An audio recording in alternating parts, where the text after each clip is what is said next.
Nababahala ang Kamara sa pagbabahagi ng ilang opisyal sa AI video na nagpapakita ng suporta sa mga Duterte. Para sa update, magbabalita live si Mobile Journal Arles de los Santos. Arles.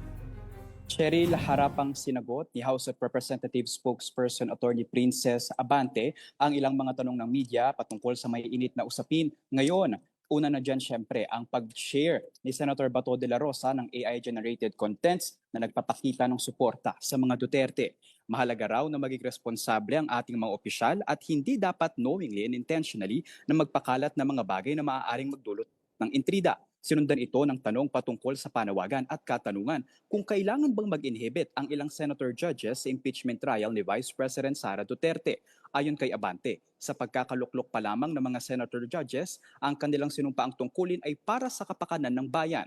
Hindi raw dapat ito nakaangkla sa uri ng politika at higit lalong hindi sa sinumang politiko.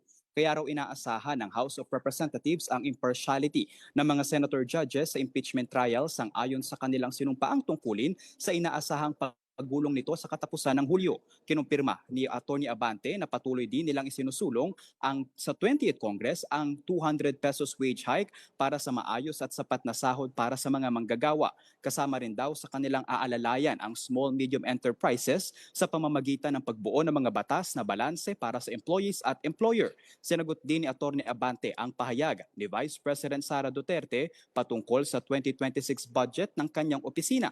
Sabi kasi ni VP Sara, inaasahan niya nang hindi ibibigay ang budget na ito ng Kongreso dahil hindi sila kaalyado ng administrasyon. Sagot ni Atty. Abante, mabuti raw na nire-recognize ng BISE ang tungkulin ng Kamara sa budget process. Kaya sana raw, ma-recognize din ni VP Sara na responsibilidad ng Kamara ang suriin ang paggamit ng pondo na nilalaan sa OVP at ma-justify ng opisina ang budget na hinihingi nila.